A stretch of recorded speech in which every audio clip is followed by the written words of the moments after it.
Good afternoon. Sorry I'm running a little late today. Let's get started.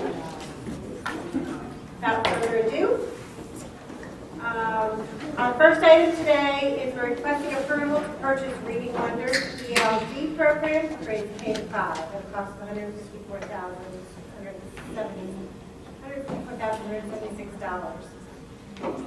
And Dr. Leon, do you have anything you'd like to add? Yes, Mrs. Minelli, just a note that about $146,000 of this cost is for a 6-year subscription, and the remaining cost would be for consumables that we would need each year, assuming that we would use every consumable that we're ordering, because we are ordering 30 at each grade level, which we do not have. If you recall, we brought this program to Board Curriculum Council 2 successive months.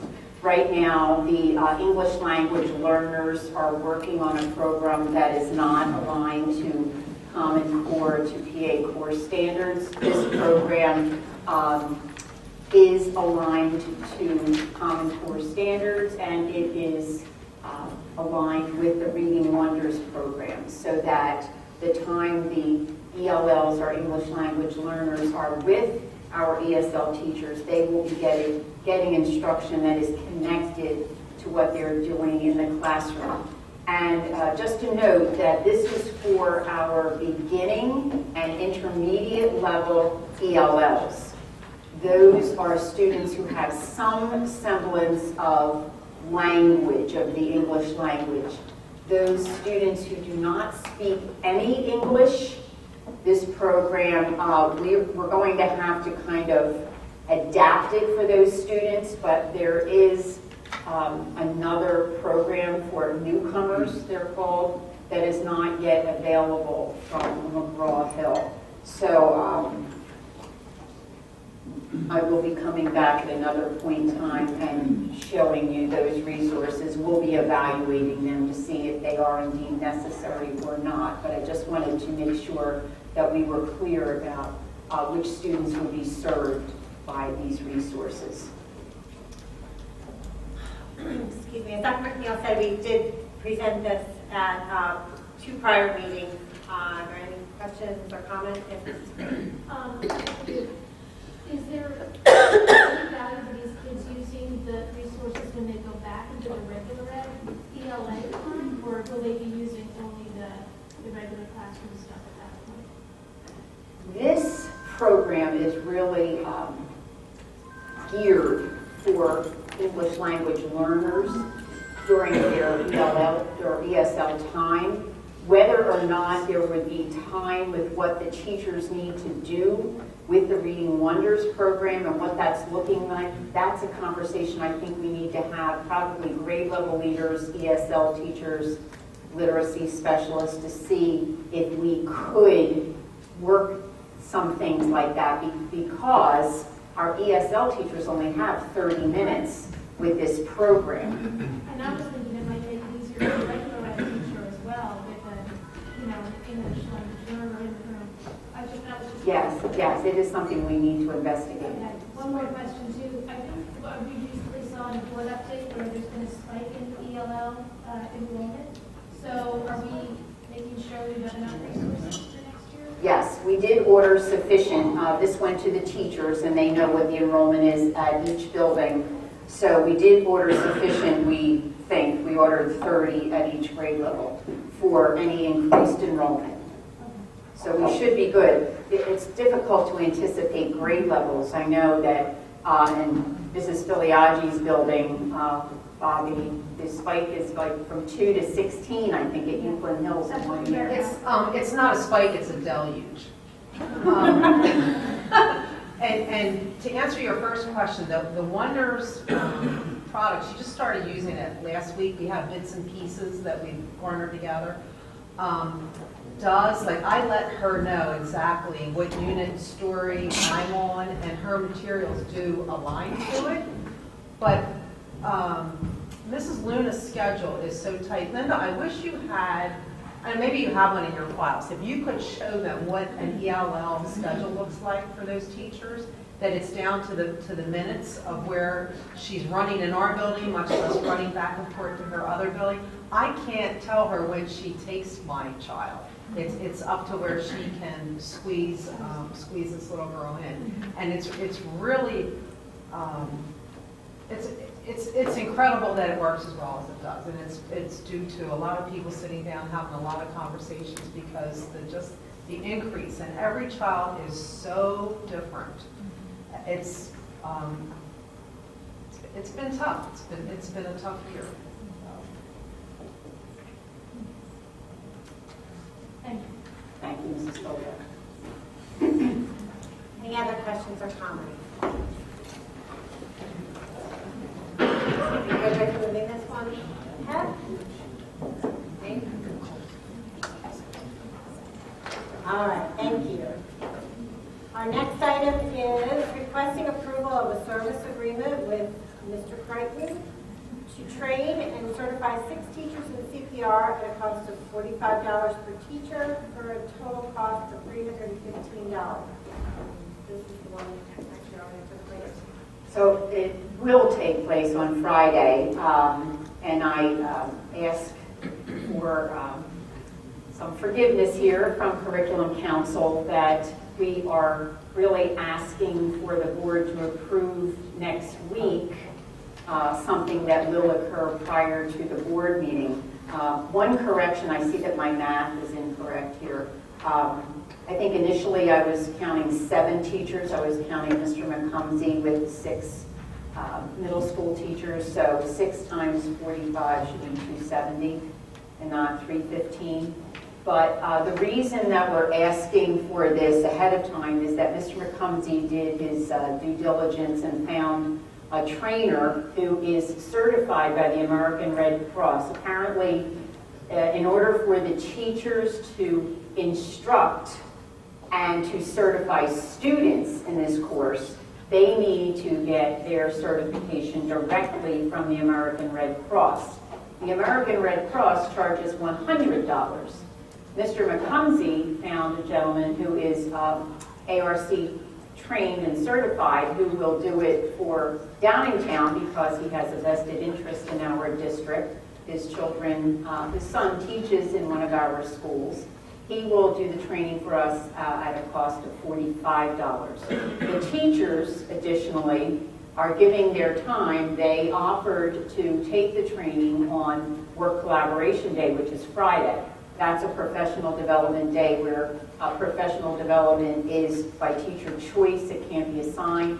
So we appreciate that this day the teachers will voluntarily take the training, and that means no subs, no time out of the classroom. Have any questions or comments? I figured you would forgive the proving it after the fact. Okay. Thank you. That sounds like a great deal, and I appreciate the teachers' willingness to take it on their PD day. Moving on. Field trip. Okay, good afternoon, everybody. I was told that this was the humorous part of the program, so we'll see about that. So, our first field trip is for a musical performance. As you can see, it's for next year, 2017. Because the choir won, they're invited to Carnegie Hall. I asked, how do you get to Carnegie Hall? And they answered, practice. By training. So, Carnegie Hall next March. So that's the field trip for Downingtown East, so congratulations to that group. Downingtown, or the 6th grade center is going to Downingtown West to see Chitty Chitty Bang Bang, one of my favorite musicals, and that's coming up this March. So you can see that we're now back into 2016 for those of you who can't keep up. STEM goes on a kind of a culminating activity trip to Dutch Springs for the seniors on June 2nd. The last one on that page is a very interesting item for female 7th grade students at Downingtown Middle School. This was a program that used to be at Millersville, but now Penn State Brandywine has picked it up. It's a day-long session for individual students who have both aptitude and interest in the STEM areas, and it's really to try to increase their interest, to connect with them, talk to them about possible career opportunities. So that looks like a really good opportunity at Penn State Brandywine in May. They'd be missing a day as well. So those are our 4 one-time trips. Questions, comments, concerns? There's the Keystone Algebra is not on that day. 5:12, and I believe the Keystone starts at 5:13, Yeah. I think it's 17. I think it's the next week. Do you know, did one of the teachers at Daniel Middle School find this, or, I'm just wondering, was Lionel Middle School invited, or? It was a teacher from Downingtown Middle. Maybe extend the invitation to Lionel Middle School? I think the limitation there is the number of students that can fit into a van. So Steve Pudischel was the person who started this stuff. And they're limited to 9, I believe, for the van. So, Well, I didn't know if they could take it, a Lionel teacher could take my students from Lionel, just a thought. Yeah, it's a I good don't know idea. if that's A lot of possible. people- okay. Yeah, I would like to extend that opportunity to everybody. Anybody else? Okay, next we have foreign exchanges. So we have 2 foreign exchanges for next year, 2017. One will be in March, and that is the trip to Denmark. Both East and West students, social studies students, and as you can see there, it's quite an extensive stay at Denmark. They're exchanging with a group of students for 6 days, touring around, doing some other cultural things. And then in April, we have the world language French trip. These are for French 3 and 4 students, I believe. Yes. Yes, if I could make, that should have been changed, that grade 10 to qualify should be out, should not be on the sheet. Grade 10 will not be permitted to go on the trip because grade 10 students, all grade 10 students take the English Literature Keystone, and clearly in our application, it states that all students must have taken and passed the 3 required keystones. So this would only be, and I did speak to Mrs. Wood, Ms. Wood, about only grade 11 and 12 students, and Mrs. Van Sant, you're aware of that as well, right? Yes. Thank you. So this would be an exchange trip to Paris. They're going to be staying, they're going 4 days, I think. 4 student days and then other excursions. It's Paris, isn't it? It's outside of Outside of Paris, and Paris. it's 7 student days. 7 student days. They're missing 7 days of class, but they'll be exchanging, they'll be 4 days in over there is what I'm saying. 4 days in class at the institute. And the institute is the school. The school and Correct, exchange. yes. Yeah. Questions, comments, concerns?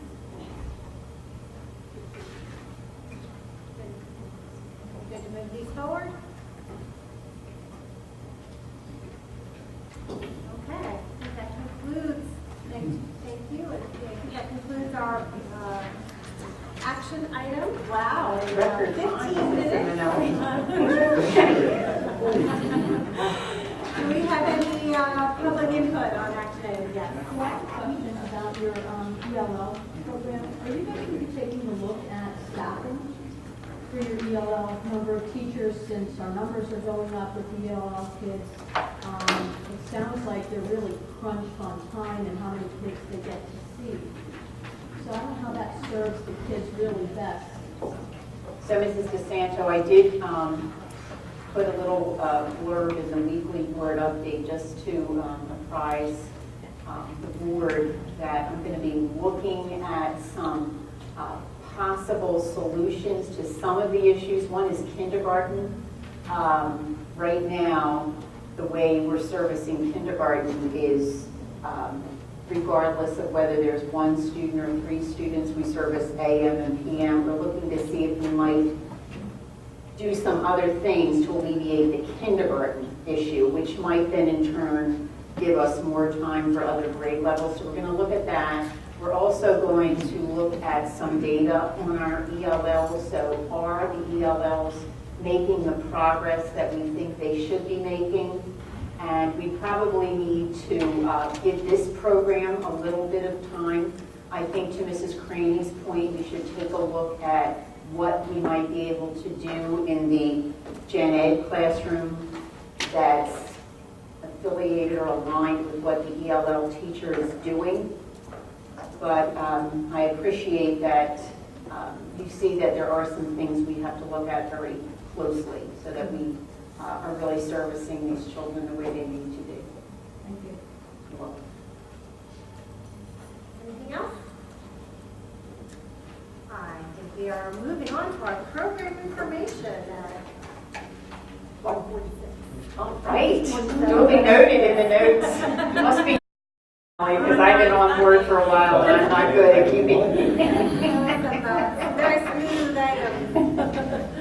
All right, so first on our program information is just sharing information with Curriculum Council about the criteria used at the middle level. And I know we have brought this to Curriculum Council before, but I think it's incumbent upon us as a group who is privy to this information that we make sure that folks who are not at this meeting understand that we do have processes and we do have hard data in place to help us make the decisions that we make about student placement in various courses. So Kelly is going to talk to us about the transition from grade 5 to 6. So students moving from our elementary schools to the 6th grade center for reading. How do they get placed in a reading course and how do they get placed in different math courses?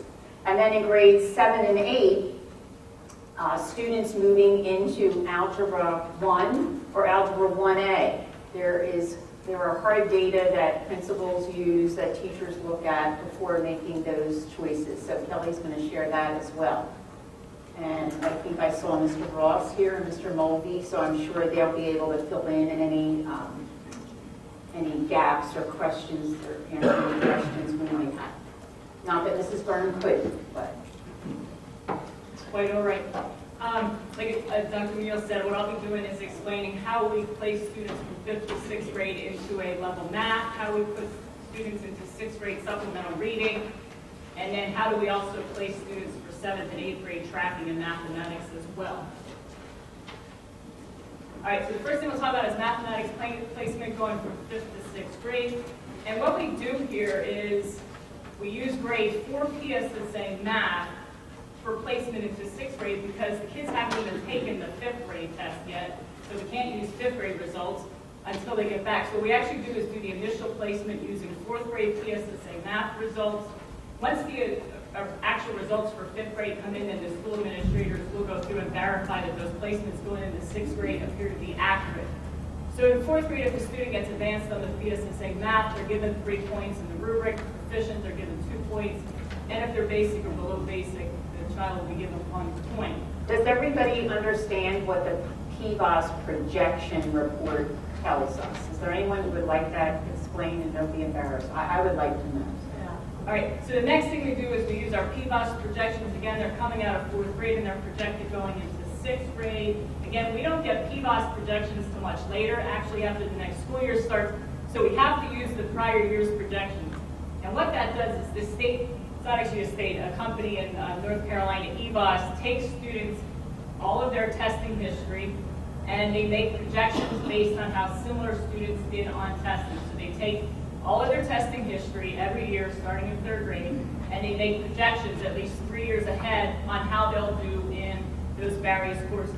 Believe it or not, those projections are very accurate, and they work quite well for many purposes, and this is just one of them. And when we make the projection, going into sixth grade math, we make it to the advanced level. So what is the student's achievement probability of being advanced? Can I just add to Kelly that this company takes each of the PSSA, not just math PSSA, but these students have taken reading, an ELA as of last year, science, and math. So they take all of those tests. And not that I'm a statistician, but you know that the more data you have, the more accurate your projections, so that these projections become much more, accurate as students move up the grade levels. Less accurate at 5th, more accurate at 7 and 8 because there's more test data. Right, the standard for error gets less and less. So what we do from those projections, we say if the student has an achievement probability of 70 or greater percent, then they're given 3 points. And what that 70% says, if we continue with this child doing basically what we've done with this child has a 70% or greater chance of being advanced on the 6th grade PSSA math test. If they get an achievement probability between 40 and 70%, they get 2 points. And if they get achievement probability less than or equal to 40%, then they're given 1 point. I pull those results, send them over to the technology department, which then pretties up the data, matches each student to the correct data. That's very important. We have the correct student with the correct data. And then after that, the technology department creates a formula, and then that tells us where those students should be placed. So if a student gets a total point value of 4 or equal to, greater or equal to 4, they're put in level 1 math in 6th grade. And if they earn less than 4 points, they are then recommended to take level 2 math. And what we do with that at that point is then it comes back to me once the technology department is finished with it.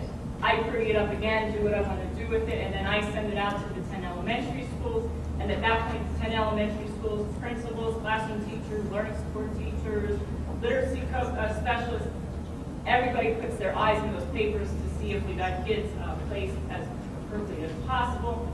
And if anybody has any individual comments from teachers they would like to add at that point to put on that form, that's the time to do it. And then all that comes back to me.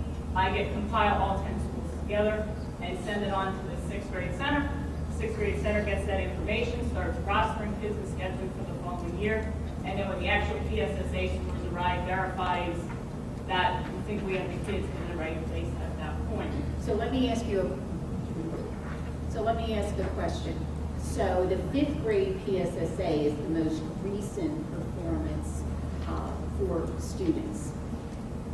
Why are we making decisions that are what we might call preliminary until we have that data? And then are there many changes made? So is the 5th grade data? I can answer that. There's a fair amount of changes after the fact when the PSSA scores come in.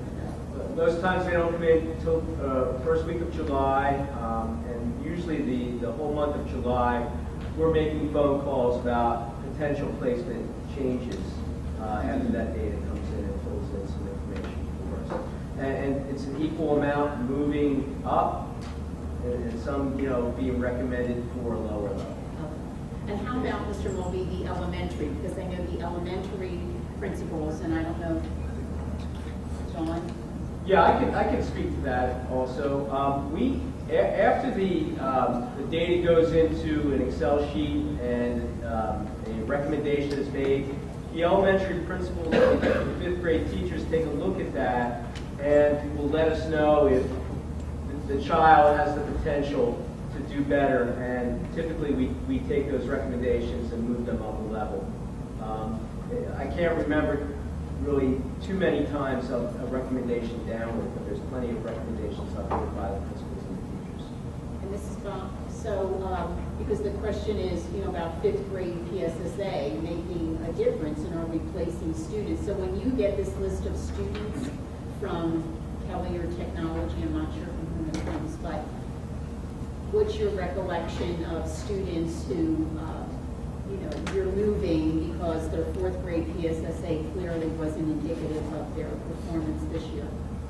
A lot of the teachers will go back and have a conversation to truly where they see from a day-to-day performance, and if our unit test and their work ethic and anything that they're doing shows on a regular basis that they would truly need to have one or the other. PSSAs aren't the end all be all, or that is just one piece that they'll take into consideration also. Thank you. Thank you, Ms. Moore. Also, at that point, once the elementary teachers look at it, that's also when we need their input based on the students. We don't have data for that. We could have a fourth grade PSSA score, but we might not have a PBOS projection, because if they weren't here in third grade, and we don't get a PBOS projection coming out of fourth grade. We need third and fourth data to make that projection come out of fourth grade. So that's when the teacher's input at that fifth grade level becomes extremely important, based on the data they have and their insight, what they see the student, to help make that recommendation going into sixth grade. The next is reading. The collection of the data is very similar to the process that I go through, and sending technologies to them, sends them back to me, and I send it to elementary schools for comments. They send it back, and then we move it to the Marsh Creek. This is supplemental reading classes for sixth grade placement. So again, we use fourth grade PSSA reading data because that's what we have. The point setup is the same. The one thing that is definitely different, though, is our PBOS projections from fourth grade projections to sixth grade PSSA reading is based on proficiency and not based on being advanced. The reason for that, this is a supplemental course that is meant for students who need that little extra support. So at this point, we are projecting to proficient instead of advanced like we do for level 1 math. And again, the scores are added, there's calculations made, and if a student receives a total of 4 or more points, that student is not recommended for grade 6 supplemental reading. However, if the student receives less than 4 points, he or she would be recommended for supplemental reading in 6th grade. Questions on that? Do you know about what percentage need the supplemental reading? It's not usually That, percentage. What would percent need supplemental readings for all right, percentage-wise, let me think. Say about 7%. 7? Well, no, 7 for read 180, it's 55, hold on, and then another 20. Hold on.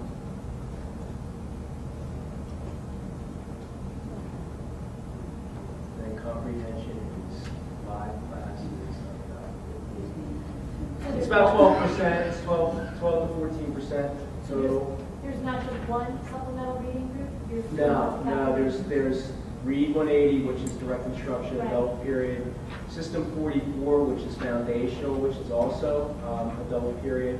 And then we have a reading comprehension class, which is 1 period in addition to the regular language arts.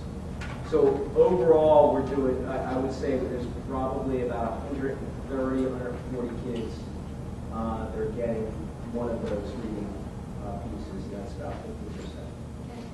Okay. And that includes Mrs. Craney, general ed, and special ed. And do we have to follow the same procedure as? Yes. And were any of those students moved up out of needing supplemental help? What Yes. percentage moved up and out? Tracy gives us that annual report in Yeah, June. I have to pull up the report to get the actual percentage though. I can look it up for you. Well, I'm just wondering, what is the percent at 7th grade, then it's gotta be less, right? Yeah, it is less. Are we putting students back in? And within the year, we have a lot of kids that get out of System 44 and go into Read 180. So our Read 180 classes do actually grow, but they're growing with System 44, and then some of those kids will move out into comprehension. Some move out entirely. Well, that's what I'm wondering, is our percentage, whatever, I don't need the specific, I just would like to see that the percentage is. Tracy does a spreadsheet every year of move outs.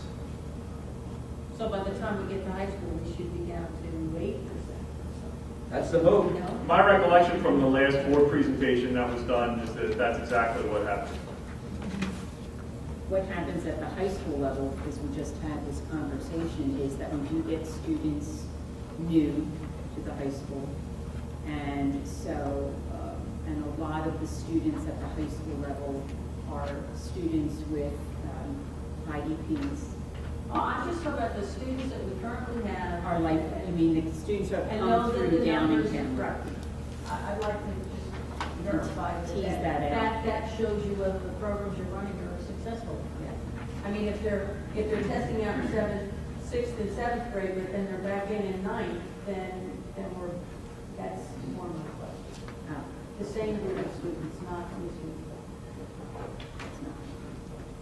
All right, next is grade 6 to 7 mathematics placement, which becomes a little more data intensive at this point once we start this part of the tracking process. Again, we use PBOS projections. However, this time we use PBOS Keystone Algebra 1 proficiency projections, and those are coming out of 5th grade. So at that point, students have had 3rd grade data, 4th grade data, 5th grade data.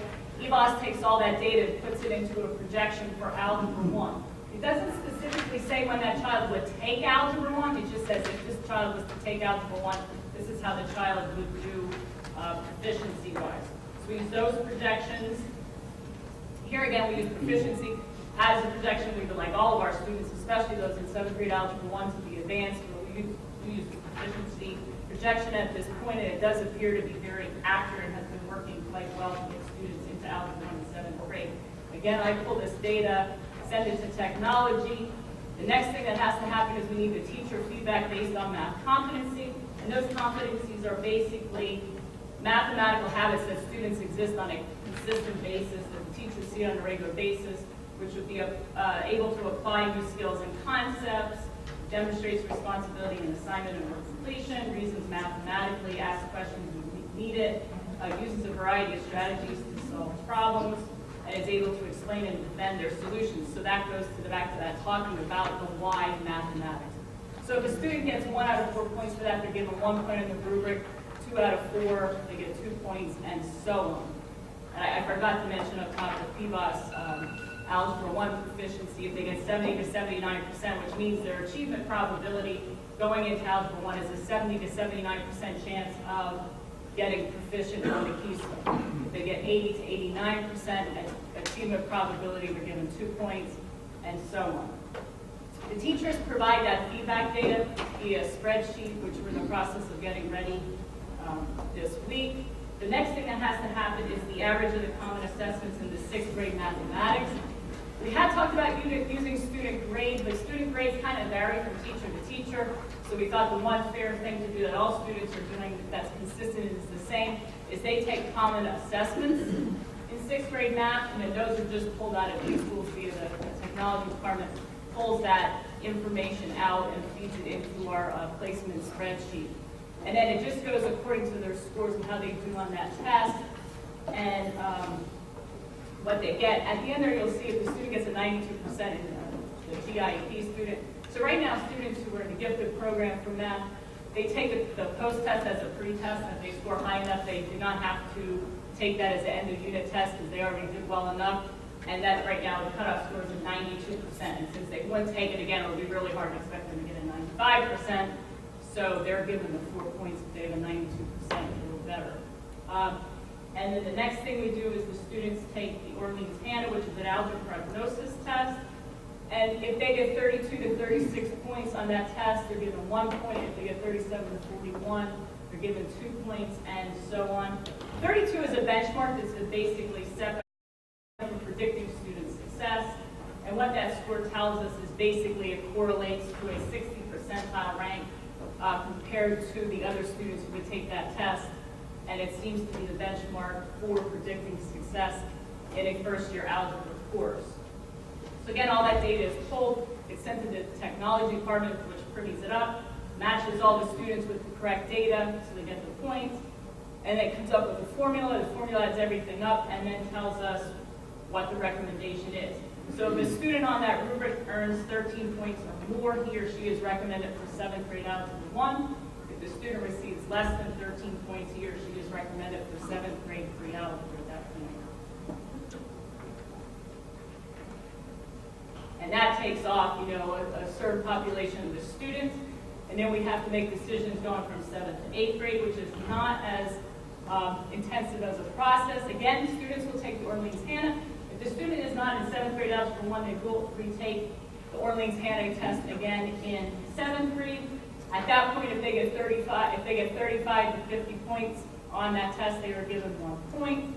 Again, we use the PBOS projections at that point, and that would be coming out of 6th grade, and we predict how they're going to do coming out of 6th grade into an Algebra 1 course at any point. If they have a 60% chance or higher, again, of scoring proficient or better, they're given a point for that. And they're also given points based on Common Core mathematical practices, which I've listed there. If they exhibit on a regular basis 4 or more of those practices, they are given 1 point on that rubric. And then what happens is all that's sent to technology. Technology gets everything lined up and comes up with the equation, the calculations. And at that point, if the student receives 2 of those 3 points, they are recommended for 8th grade Algebra 1. And if they receive 1 or less points, they are recommended for 8th grade Algebra 1A. Then they'll take 1B and finish Algebra 1 in 9th grade.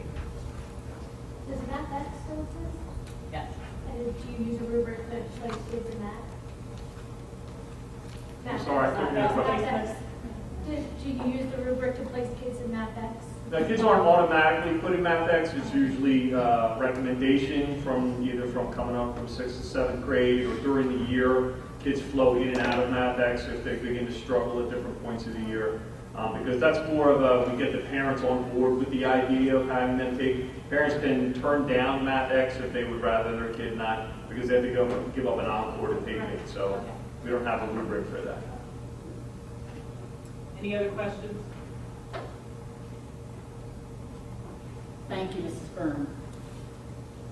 Okay, next on our agenda, Mr. Blow and the instructional coaches at the elementary and the middle level would like to share with BCC some of the great things they're doing. I would just like to begin the presentation by, first of all, thanking the board for giving us the go-ahead for having instructional coaches. And I would also like to thank Mr. Blow for the leadership and guidance that he is giving to the coaches, and then to the coaches themselves for, it's all about the people and the way these people, the instructional coaches, have just immersed themselves in the work that teachers are doing each day so that our teachers can move forward with confidence, embedding technology in their instruction. Thank you, Mr. Blow.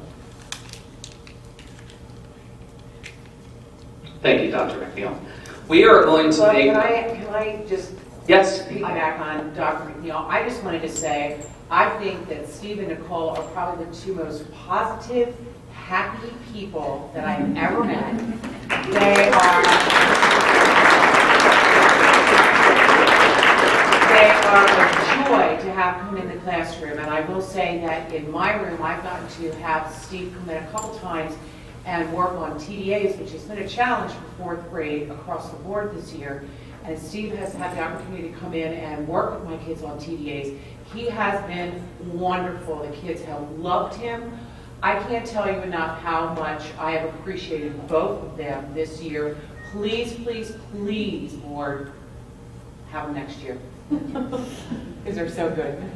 I also have had Steve into my room many times this year, from doing iPad training with the kids to teaching text-dependent questioning and how to break apart the question.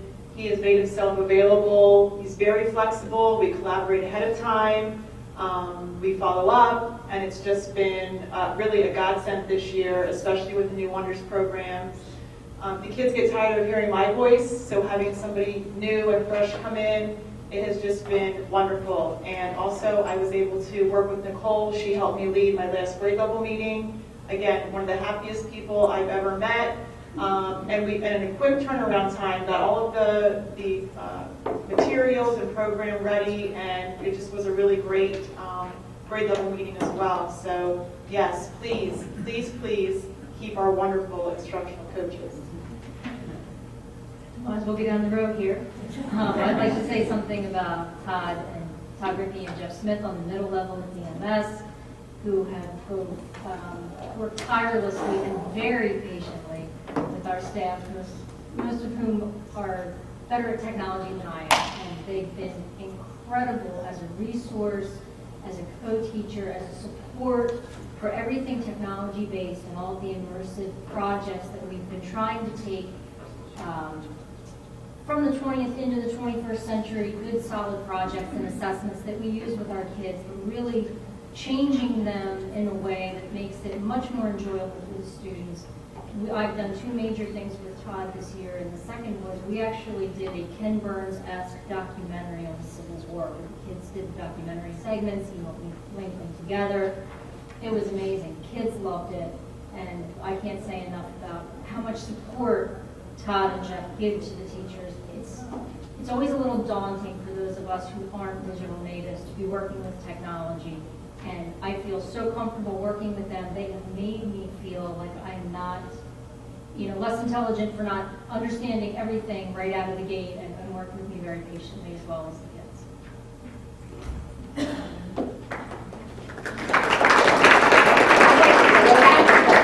On a different note, do you think maybe we could think about math cruncher? Maybe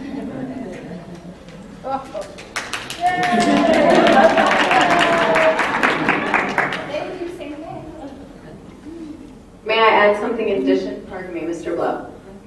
For the World Language Department, Jeff Smith and Todd Ripke have also been invaluable because we teach both 7th and 8th grade this year. So our platforms were completely different just in one classroom time. We have the 7th graders who came in with iPads and the 8th graders who are using laptops.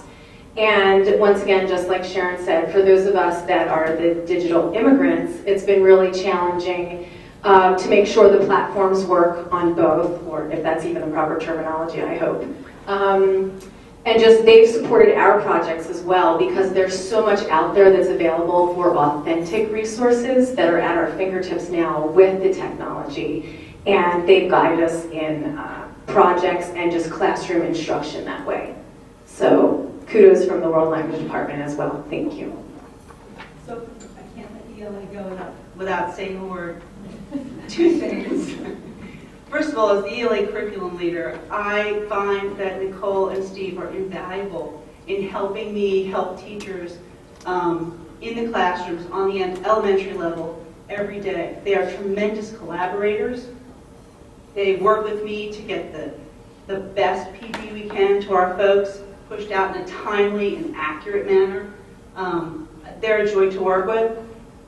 Michelle Curcio at LMS and Jen Hervada, superb, not only as a curriculum leader to help me with curriculum at the middle level, but also as a teacher to work with me to help use resources as a model for other teachers in my department and in my middle level to integrate technology to help bring our kids the best resources, most accurate technology, and most accurate information to make learning fun as well as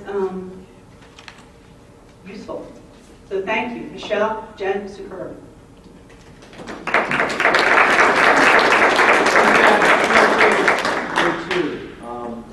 I really want to give kudos to Lois, who's been a real heavy lifter. It's weird to say this, 20 plus years in education, 15, 16 plus years in administration, and the biggest change I've seen in terms of walking into a school and seeing something completely and totally different and giving the power over to the kids about their own learning. That's really happened in our current school. I've seen trends come and go, and people say this, there's cycles of things of popularity, and you see things starting again. Technology has really made the kids in charge of their learning and allowing their interests to drive it, and it's really, really helped with engagement. I've seen nothing like it in 20 plus years in education, and Lois has really been the engine to make that thing go, not only in our school, but I think in our district. So thank you, thank you.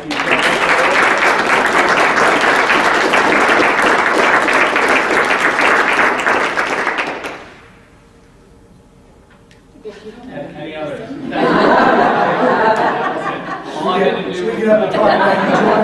Then I can get up and talk about you. There you go. All right, so just so you know, I'm going to have them stand up when I say their names so you know who's at which school. Lois Grasso is at Marsh Creek. And Lois was cutting edge before it was cutting edge. Absolutely. Steve and Nicole are our elementary instructional coaches. They split the 10 schools in half, so they have a good job. We have Jen Hervada and Michelle Curcio at LMS. We have Todd Ripke and Jeff Smith at DMS. Jeff Smith has a brand new baby girl, so he's not here. We tried to get him here, but better things to do. For this presentation, we're going to make it a little bit interactive. We're going to use a tool that is kind of gaining popularity in our district. It's called Nearpod. So if you have any kind of device, whether it's a phone, a laptop, a tablet, Commodore 64, anything fun like that, you can just go to nearpod.com. And then it's going to ask you for a join session or a pin, and that's the pin up there on the screen. So I'll give you a second to put that pin in. I would recommend turning your sound down or off. There is a video, and if we all have our sound up, we're going to hear like 90 videos playing at once, and it might be a little bit confusing. We didn't all go to YouTube Hill, so we can't handle all of it. Yes, it does give you a nickname. You can put your name in, you can put your friend's name in. Let's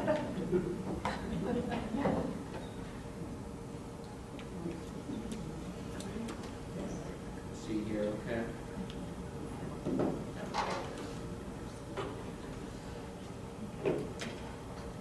Maybe another second or so.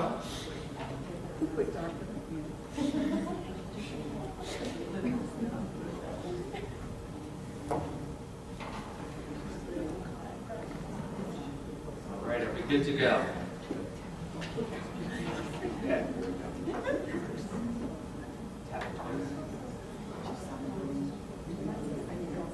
Spot for your balls. Looking for your. Really get that shit.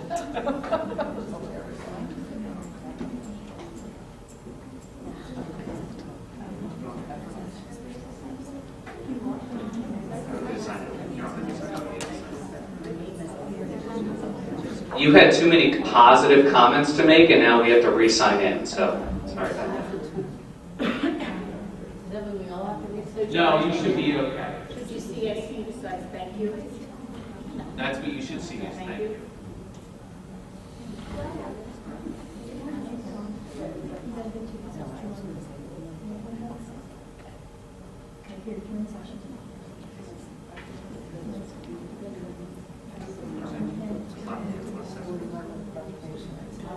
Oh, same code? Yes. Okay.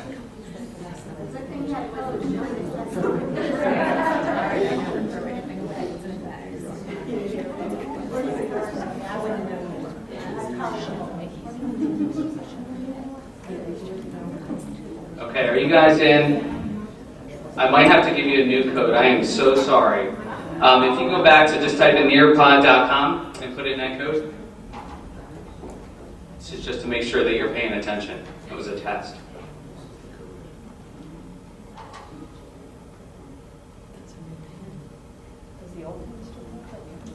This is a brand new code. I know, brand new code. Gives you a chance to pick a new nickname, Bobby. New nickname. And you should see this screen now once you join. It's right here. I'll put it right back up. It's also always in the top left corner, so if you get knocked out at any point, you can put the pin back in and join us. While we're waiting to sign up, I also wanted to say, John Blow did not pay me to say this, but you're also wonderful. You have really done a great job this year. And I have to say, our tech day that we had 2 weeks ago, I guess, fabulous. It was such a good tech day. I really think all the teachers really appreciated being able to choose where they needed help the most. The presenters were wonderful. They were prepared. They had handouts for us. Everybody knew what they were doing. I went to one of Lois's, and I went to Megan Ellis, who did online assessment. Fabulous. Learned so much and took all of that back and used it the next day. So I would love to see more of that. Absolutely. Thank you. So thank you, John. Thank you. Okay, we're going to go ahead and get started. If you are not signed in, that's okay. You can just follow along up on the screen. So obviously we're talking about digital learning. We are moving to a world where everything is online.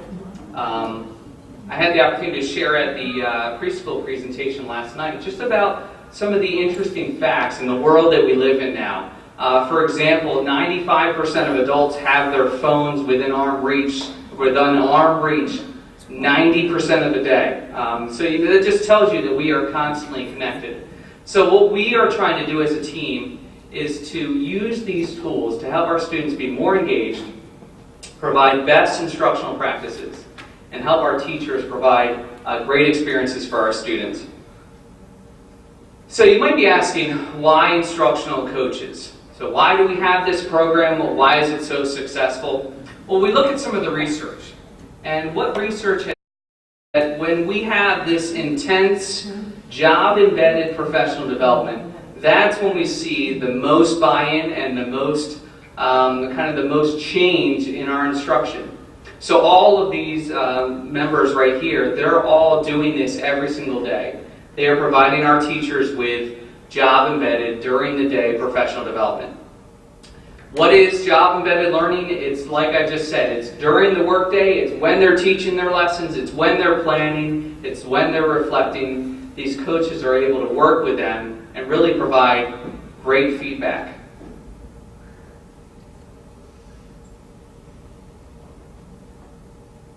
There we go, it should go. Why coaching? So if we look at this graph here, yes, this graph is from 1984, which is when I was born, but nothing has changed. Did I just age myself? I'm sorry. Okay, take that back. So what you can see is that if we just stick with a workshop, and we just say, here it is, teachers go at it, we only have a 12% buy-in or a 12% change. But once we add that peer coaching, once we add that support after a workshop, that's when we're seeing change at 90-95%. Linda mentioned something about how after our tech PD, we had teachers that were trying all these different tools. I can't tell you how many emails I received about how our coaches were working with these teachers on these new tools. So they learned all these great things during that tech PD, but then they were able to use the coach to actually change their instruction. So do teachers like working with coaches? If you weren't paying attention 15 minutes ago, yes. These bullet points say it. And it's because our teachers, they are teachers. All of our coaches came from our district, and they have that buy-in, they have that relationship, which is what's great about our whole professional development. From our tech innovators to our grade level leaders and curriculum leaders, we use our in-house teachers, which is something that's extremely rare in school districts. And when we're able to tap into our down-in-town teachers, that's when we really see true change happening for our students. You're going to hear from all of our coaches talking about how they're doing some cool things and just to kind of show off some of the projects that are happening. But one thing I want to show you is this graph here, that with our coaches, as we look at implementing Reading Wonders and we look at adding iPads and Google Apps, with having that coaching, we have a more successful rate of implementation, where our teachers are using these tools and our students are engaged, and really we're seeing some significant growth. This video is all about SAMR. You're going to hear some of us talking about SAMR. And this video is just a quick clip to explain how SAMR works.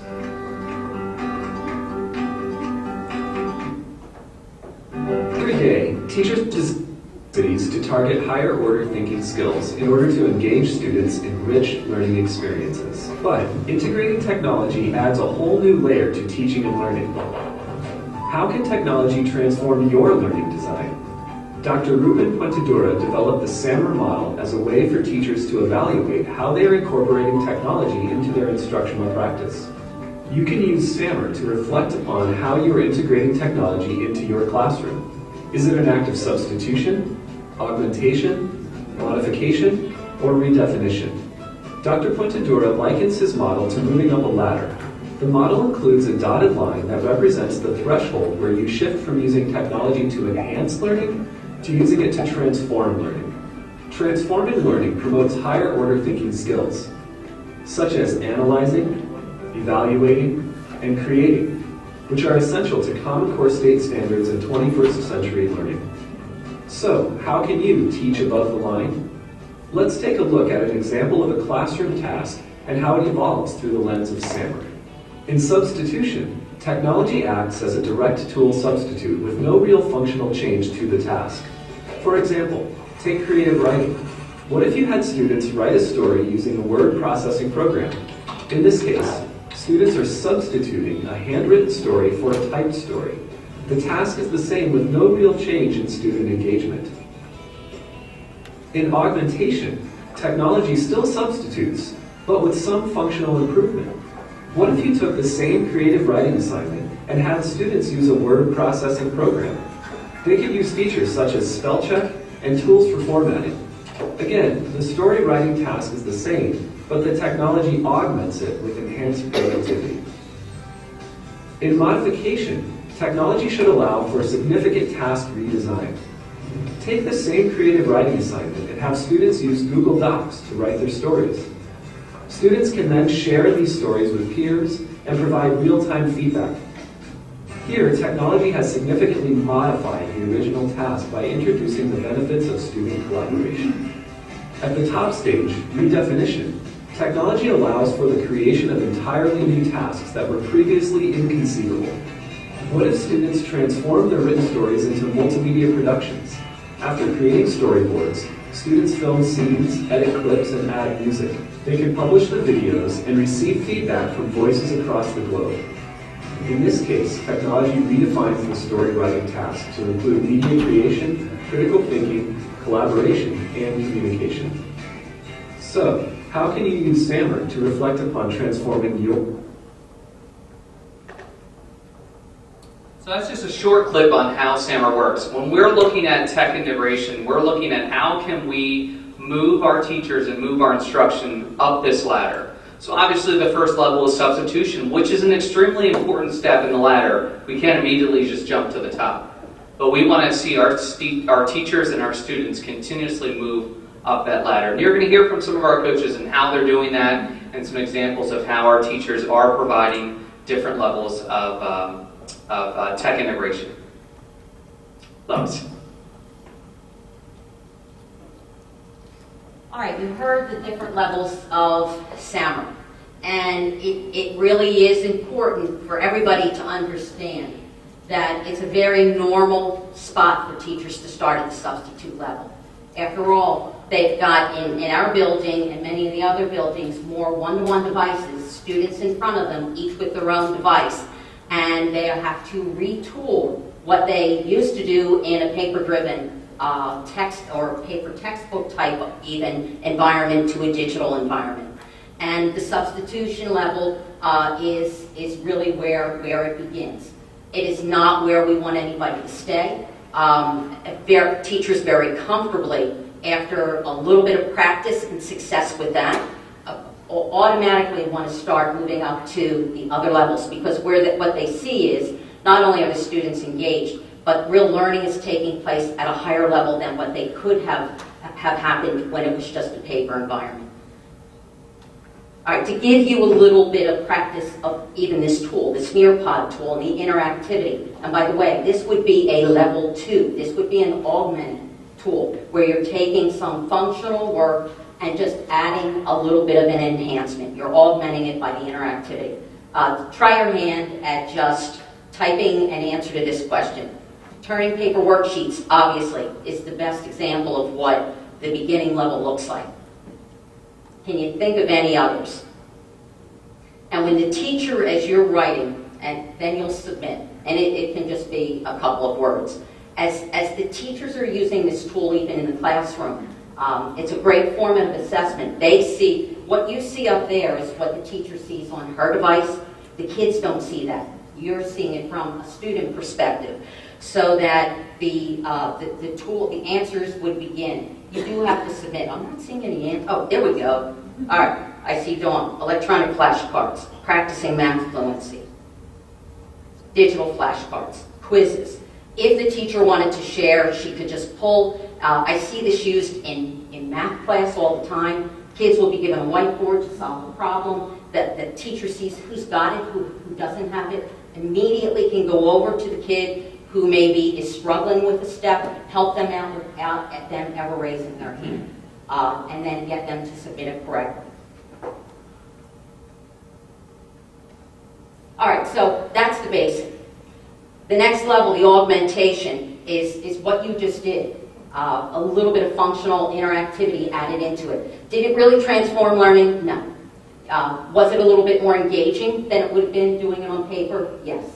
A way that I'd like you to look at this, because this is really critical, working with the teachers for 2 years now at Marsh Creek 6th Grade Center, the thought is that you'll hit more modify and redefine lessons once you really get your feet wet with this process. And while that's true, the number of them is not as important as the quality of them. And that's what this picture represents. It's kind of like a balance beam. On any given week, a teacher who is really fully integrating and moving up in their mastery of how to do this through the help of the coach and through the encouragement of the students and their own ingenuity, they will still hit more substitutes and augments, a couple of modifies, even fewer redefines. But those redefines and those modifies, while fewer in number, tip the balance of that beam in terms of learning so much more. I like to liken this even to a ball game. You know, a batter up at bat, they hit a lot of singles. A couple of doubles on a good day. Do they always at bat hit the home run? They don't. But when they do, it's a blast, and it's usually a winning lesson, a winning game. Same thing for teachers. You cannot expect to walk into a classroom. I can't expect it as a coach that they're always going to be hitting that home run. They just need to know what does that home run look like so that they can work toward achieving it. And you saw from the video with the modify and the redefinition. Those last two are really what changes the learning, the depth of learning. And the proof is really going to be in the lessons that you see from some of the coaches who are coming up next.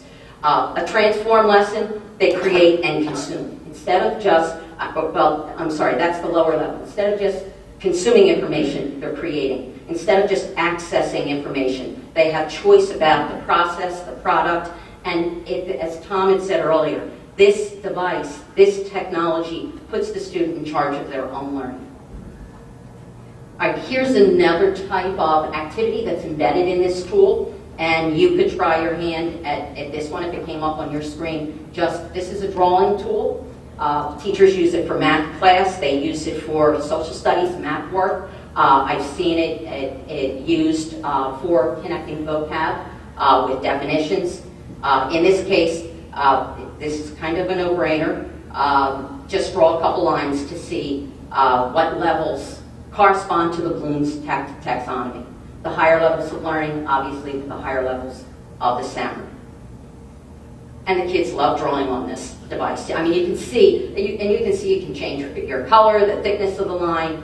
Math teachers use very thin lines with styluses. I've seen art teachers use this with sketches and drawing lines of the horizon and different focal points, circle the focal point, do this, do that, so that the kids begin to understand. And again, you'll see every student's submission up there on the screen. The teacher will see it on their device. So you talk about the power of a formative assessment in real time that they see. I mean, teachers did it all the time. You were circulating around the room, constantly looking, and you're still doing that. But as you're circulating around, you have this nice little device in your hand, and you're seeing at a glance who's got it, who doesn't. Who do you need to get over to who hasn't submitted yet because you know that maybe they're struggling. And they don't have to embarrass themselves, the student, to say, I don't understand, I don't know what's going on. You see it in real time. All right, so it's all about the design of the lessons, which is why the rest of the coaches are here. And Nicole and Steve are going to talk about some of the things they've done at the elementary level. Before they get started, I want to show, you'll see those two little characters down there at the bottom. That's called a Bitmoji. I actually learned about that from Dr. Neal.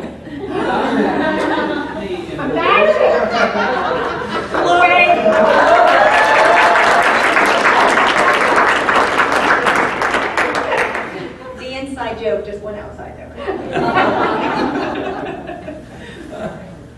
Good afternoon. I'm Steve, and this is Nicole. Obviously, we are the instructional coaches at the elementary level. And I just kind of want to start off by saying we wouldn't be able to be as successful as we are this year without teachers and administrators who are willing to use us. Everything that we do is voluntary, and As you can see by the numbers, we've had a lot of experiences. So up to date, together we have over 1,000 coaching sessions. And that's just not just popping in and having a conversation. That's sitting down, either planning, reflecting, modeling. So that's a lot of time. But again, that shows the willingness of Downingtown teachers to learn and grow. And it's been an awesome experience. As we go further down, we've worked with teachers and administrators across the board, inductees, regular and special ed teachers, encore teachers, literacy specialists, counselors, principals, gifted support. Basically, we've touched almost all the bases here. And it's been a really great experience to see teachers who are willing to shape and hone and sharpen their skills. I think we've gotten to the point that we've moved beyond that we're the tech crew that comes in and fixes the smart board, although early on that's kind of how at first people weren't understanding the role. But when you look at our role and what we're doing at the elementary level, we're supporting our core instructional programs. We're helping with professional development. We're working with teachers and administrators to do data analysis as we're helping to inform our decision making and therefore our instruction.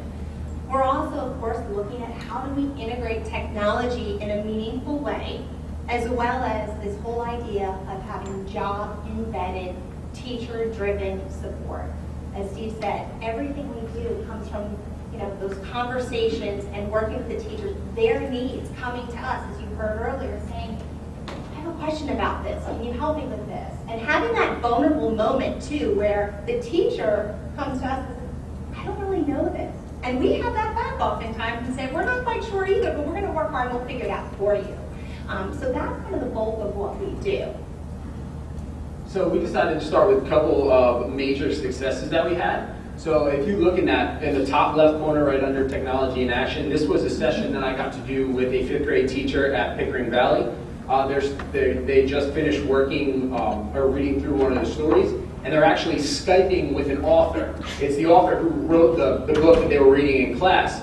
And this author happened to be right outside of Seattle, Washington. So you're talking about making our world smaller. So they were Skyping with this author and asking her different questions about the story. What was her writing process?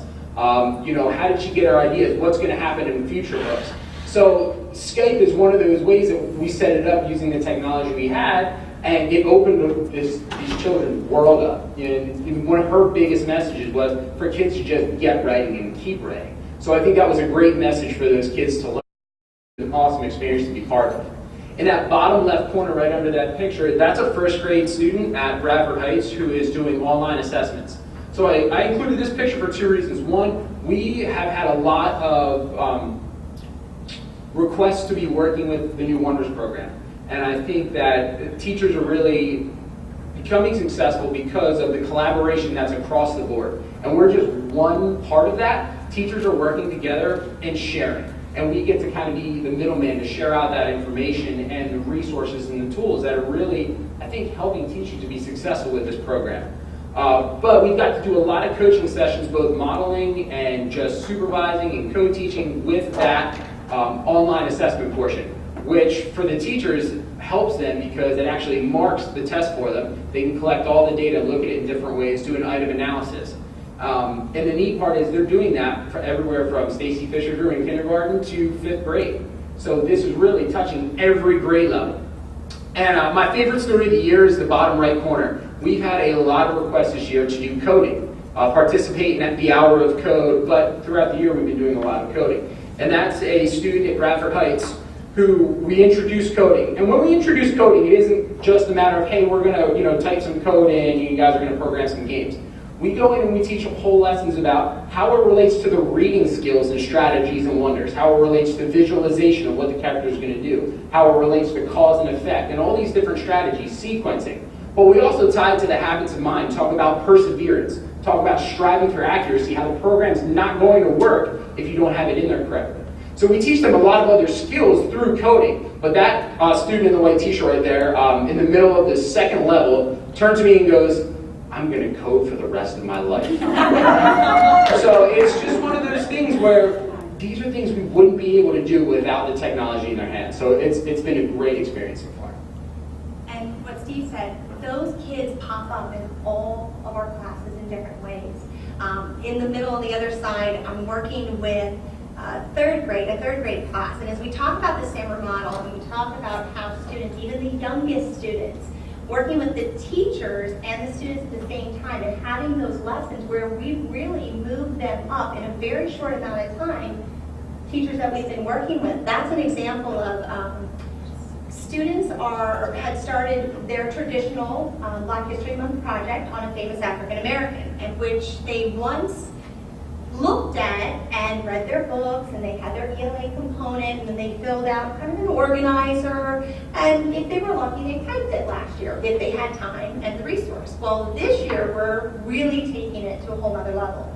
I was working with the teacher and the students to take their information, and we transformed it to an iMovie that had their voice and their video of themselves, asking a question to that person. And it gives me chills. This morning I was saying to the teacher, the young student who said, you know, if I could sit with Rosa Parks right now, I want to ask her seriously, was she scared? Because I'd be scared. So I have now that student's voice and that video of them, as well as information, famous quotes, all the things that they were pulling together that once just ended up on a nice little worksheet is now transformed into a movie that they created on their own that they're sharing out. So that's an example of, we talk about that redefinition and bringing things together and really changing and shaping the process as well as the product. And you can see several different pictures there. We've got their youngest learners, first graders, as Steve said, coding, absolutely loving it. We have teachers that are taking the iPads and creating digital libraries using QR codes so that students at any point, at any time, from our ESL students that need to be immersed in language, are listening to read alouds by a click with the iPad over a QR code, that they're getting the text and the book, they're getting visual all the way through. Google, of course, is really pushing us now that we have the Google Apps for Education, as we're talking about collaboration and really working together. And there is another picture there, it's a little bit hard to see in the corner. We were working with an ELA project with teachers and students using Padlet, and you'll hear in a second about some other formative assessment tools. And one of the things I think is most powerful, and Lois touched on this a little bit as well, is the idea that technology is a tool. It's never going to replace great teaching, but it's a tool that can offer an opportunity for those students in your classroom that don't raise their hand, or are the quiet ones, or maybe they have all the answers but they're not contributing. Technology offers a place where we can give students that voice, and we can go over and tap into them and know what they're thinking and have them participate. And that's an example of some students that I was working with that in the classroom observations typically didn't participate but was right into it as we were using this tool. So as we talk about some of the things we've done, I'm not going to read through all of these, but student creation has been huge at the elementary level. Of course, our core program support, and that goes beyond, that is Wonders. That, of course, is our Math in Focus, our math program, as well as content. Anything that our teachers need and come to us with, if they say, hey, I would really like to look at transforming what I did in previous years in science, and how can I do something different? They'll come to us in all areas. It goes beyond just Wonders.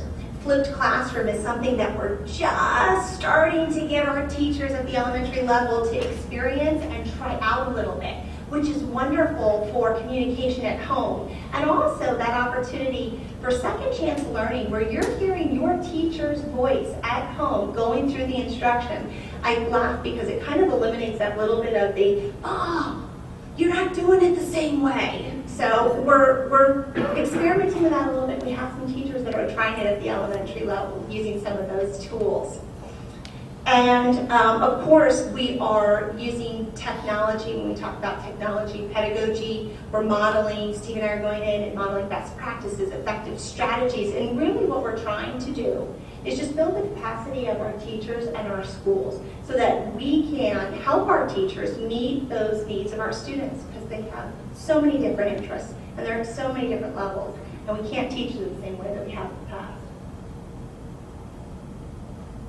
And just to wrap up, a couple other things that we've been working on throughout the year, some of those collaboration tools, whether it be Google or Padlet or Today's Meet. We have a lot of teachers who are using that with their students, again, to give them a voice when they might not be willing to raise their hand.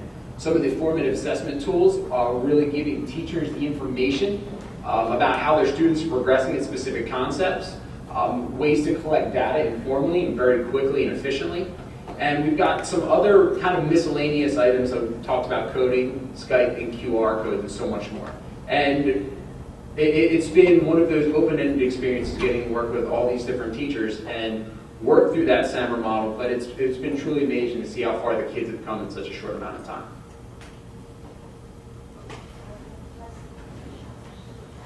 I love the quote on that one slide. We don't need tech geeks teaching, we need teaching geeks who use technology. All right. So I'm Jen Todd. I'm going to go in a minute. And here's what it looks like at Lionville Middle School. What does tech coaching look like?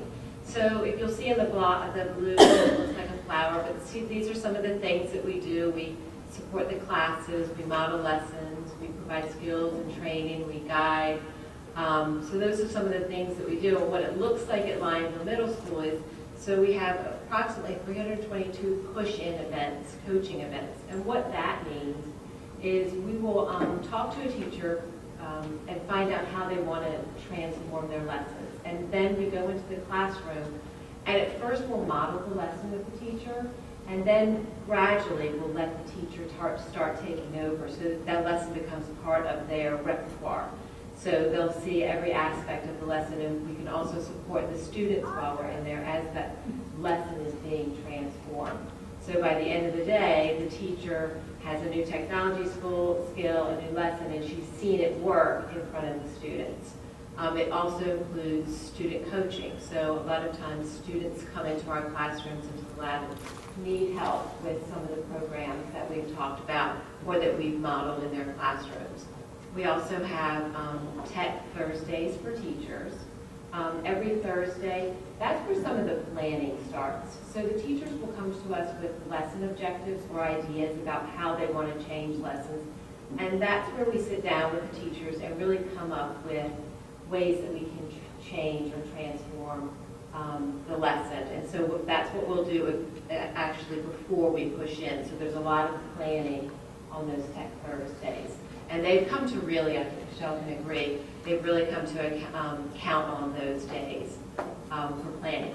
Then we have also some after-school training where if teachers need some additional help, we'll stay after school and help them train there. We also go to team meetings. We push into their team meetings and give them some training sometimes, and sometimes we get more ideas of how we can help them as a team.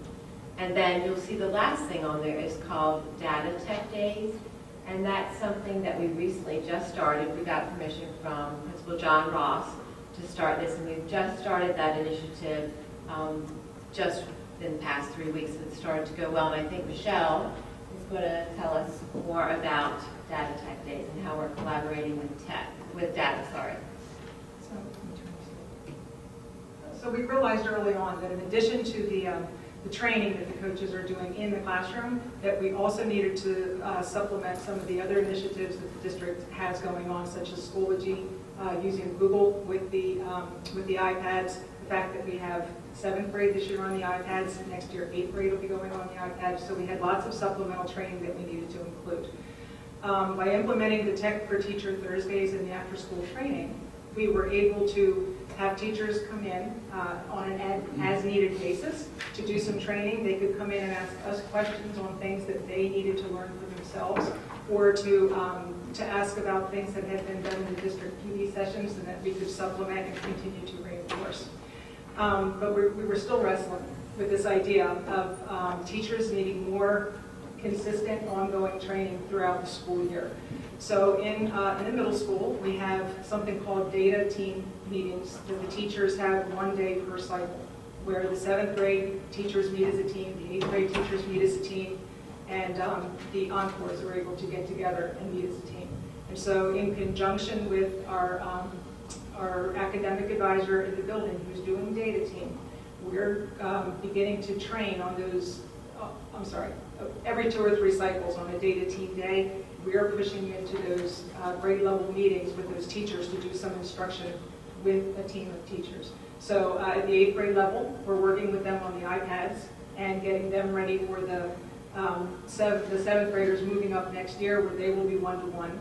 With our 7th grade teachers, we're working on all the coaching things that you've seen up here, where we're moving them up that SARA model and trying to get them moving up to different levels. And what it's allowing us to do is potentially, if we count ahead to the number of cycles that we have, we're going to be able to meet with our teachers somewhere between 12 to 15 times per year during the school day for extra training. So thanks to Mr. Ross, this is something we're trying out, and we're real excited about it. Oh, and this is just some pictures from some of the technology that's happening in our building. So this is Family Consumer Science, and that's part of their lab report. They're documenting their progress. This is their very first lab, and so they'll be adding these to a project that they'll be showing at the end of the year. It just shows their progress through the year in their labs. This is in contemporary writing. So this is an app that they use to collaborate. They were all looking at topic sentences. So they were able to each contribute to the class their topic sentence, and then they could see what each other is doing. So it was really, the teacher talked about how much this was helpful because it really showed the starting part of the writing process, and they got to see how each other starts writing. So it really helped them see what they did and what their thinking was in comparison to others. So you can see they were raising hands in the classroom. They're using it right there, and they were getting very excited. This was Dr. Rook's class. This was formative assessment. I think they had just read a book, and he was using Kahoot as a formative assessment. And the kids get very excited about Kahoot. And then the fun thing about it is, first of all, you can see there's lots of hand raising and in the classroom. And it also gives an opportunity in between each questions to talk about, if I can remember correctly, one of the questions the kids got a little bit wrong. And so they were able to stop and talk about the questions and talk about the answers and what was the right answer. So not as only it's fun for the kids, it's also a great learning tool. And he was able to see where the kids were in their learning process. So this is just an example of that. This is in science. I think it's 7th grade science. And this just shows some of the research that the students did for the biome project, which is on the left. They were researching an animal and its habitat, and then they were able to write kind of a creative postcard inviting someone to come to where the animal lived. It was really cute.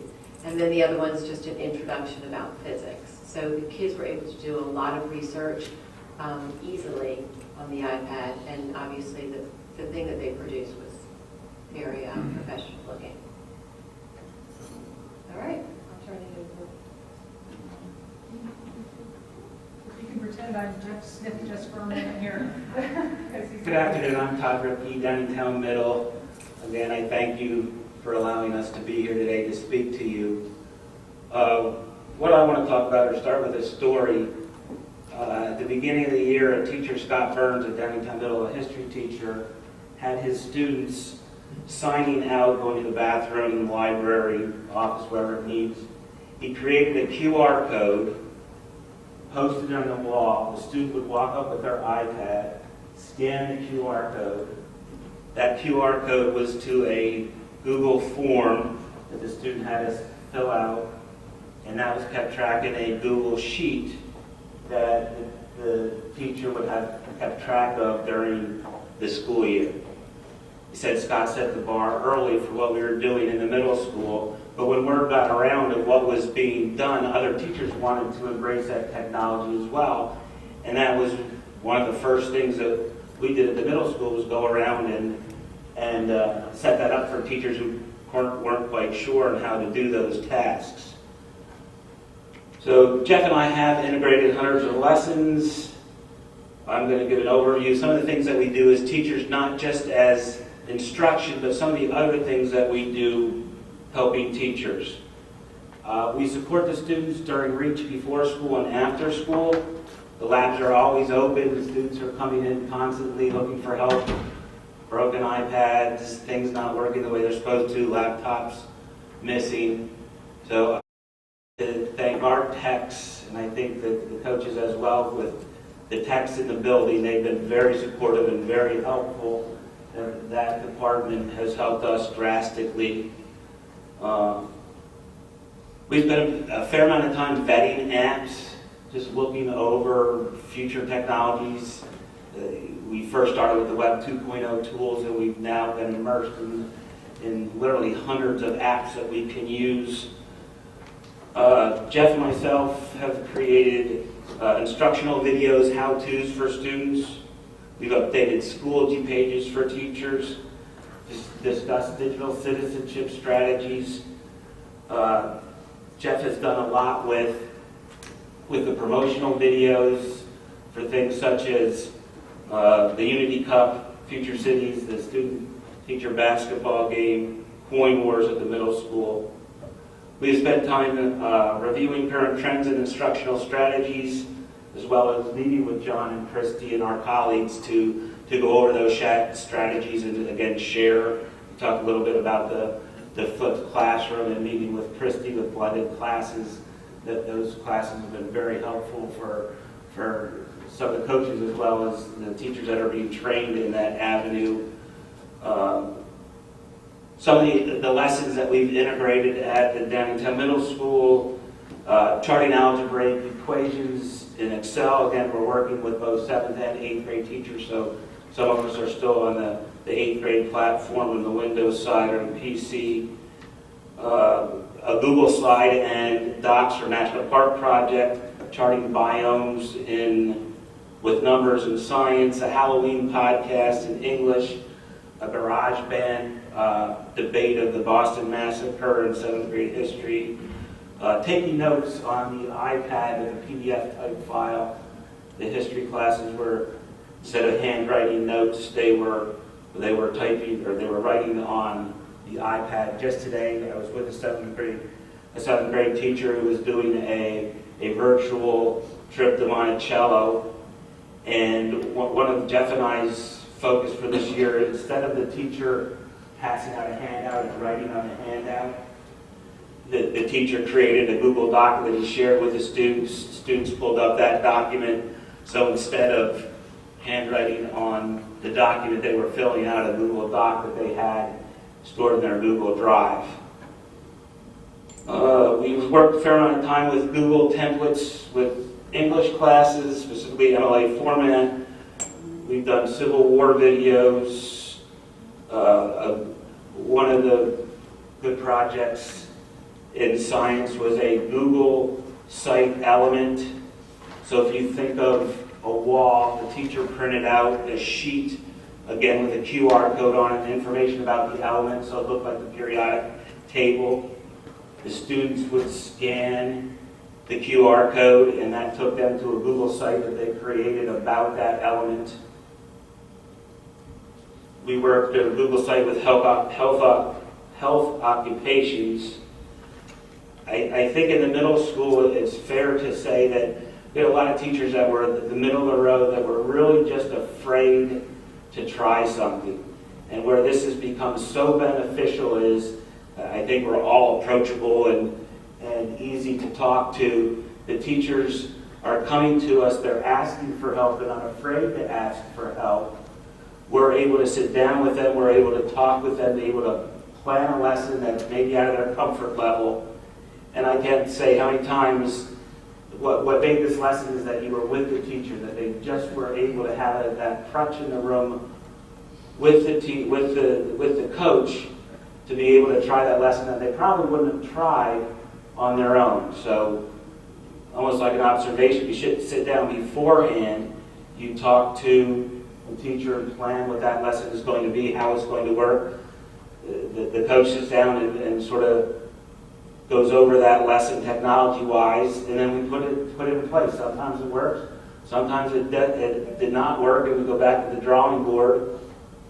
I have a lesson coming up, one of our first ones on the iPad with a history class and the Lewis and Clark expedition. We had everything set up, and we had one little technology problem, but got some help, and everything was fine, and we're back on track to what needs to be done.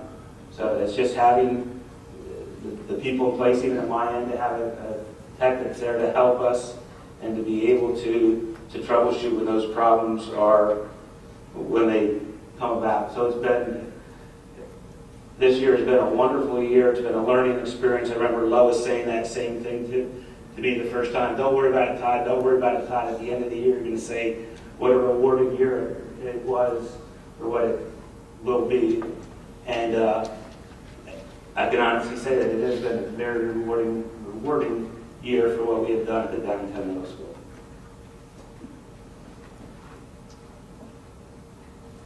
All right, I'm just going to wrap up. I'm not even going to take the committee's time to show you some of the wonderful triples and home runs that we're hitting at the 6th grade center, because we are. You'll see the slides in a minute. I'm the only one in the room that has had the benefit of the 2 years. And I'm still standing and loving every minute of it. And most likely going to sign on for a 3rd year next year if you'll have me, because it has just been so rewarding. No boots on the foot. Last year, and I have to attribute this, hopefully you've got the sense that the reason this has grown by leaps and bounds is because all of the elements have come together in the right way in the right time, from the top down. Dr. Mussolini was the game changer, the change agent. I remember he always told us that from the very beginning. And then we had IT come together and finally give us a network and equipment that was more reliable than not. I've been around a long time, as have many of the teachers in the room, and have stood up in front of a group. Now this is going to work. And then you have that pregnant moment where, you hope it does, and it didn't always. It is. It's working. It's more often than not, and it's reliable. The school board has allocated these wonderful devices, one-to-one. I know it's a lot of money, but hopefully you're seeing that there's a real return on your investment here. And the kids are learning. The teachers have embraced this. You have the layers of coaching. Not only is it all of us who are willing to do the job to support the teachers, because they have mountains on their shoulders. And if we can do some of the heavy lifting just to make this happen for them, then it's a win-win. But you've got the central office layers. Christy, I have to say, is helping all of us, because she's pulling off cohorts of our teachers that we can't get to. Obviously, we're spread as thin as we can be, and we keep running. We're an energetic bunch, and we love it, and we'll keep up the momentum. But Christy's pulling off whatever we can handle. Christy takes, John takes. They pull teachers and train them. The curriculum leaders are doing their bit. It's really all coming together in a magnificent way. And Tom said it early. He's been in education over 20 years. I've got you beat. I've been in it longer than that. And this is the first movement that I can say I am truly proud to be part of, because the train's going somewhere, and I'm glad to be on it. So, student creation, collaboration. We have wonderful art and identity projects where kids are not only creating art about their own identity and how it changes the world, their perspective of things, but then they're doing narrated essays about their creation in language arts class, connecting it, their voice recording to a QR code. We're having galleries. Jane, I think that's you in the lower right-hand picture, last year's gallery. You were talking to one of the art teachers. We have TEDx conferences going on in the building. Stream study. Not only are they out there doing the hands-on, and by the way, kids should not be in front of these devices 24/7. We know that as individuals. We know that as teachers. They're still out there digging in the stream, looking for macroinvertebrates, doing the real science, but they have the iPad to be able to capture what they're getting, report all of the data, come back and do radio broadcasts, which were aired. We had 6 broadcasts that were aired last year, doing the traditional, data collection, spreadsheets, graphic, comparing it to, is our stream healthy or not, doing infographics. I mean, the things are endless that they can do with these devices. And where we don't have an idea, the teachers and the students. This year, the teachers said to me, at the beginning of the year, will you please train my team first? I want these iPads deployed as quickly as possible. Last year, they didn't care if I left them in the boxes for 2 months, because they really weren't sure what they were supposed to do with them. So the growth in 1 year after the things came out of the box and kids got their hands on them and the teachers started using them and the coaching was in place, it really has taken and gone by leaps and bounds. All right, so I'm going to skip this interactive. We're really interested in hearing from you of where you think we should go next with this. We have our ideas, but there's a lot of brain power in this room, and we would like to hear what would you like to see happen. You heard what is happening year 1 and year 2 to support the effective technology use in the classroom to an even greater level. If you could take a minute and just give us a few ideas, this will become the blueprint for us to continue moving forward.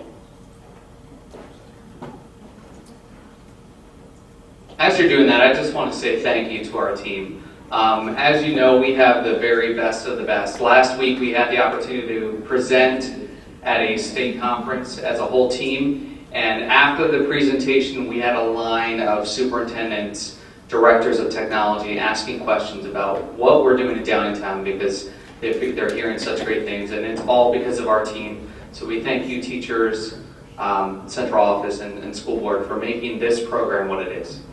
Thank you.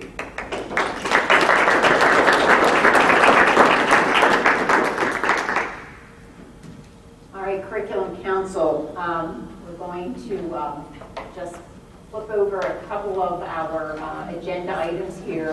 Dr. Mussolini, I'm not sure if that's on your agenda or not, but Dr. Mussolini's would like to talk to all of us about the vision for educational technology moving forward, which really makes sense after what we just heard from our elementary and middle level coaches and our tech innovator.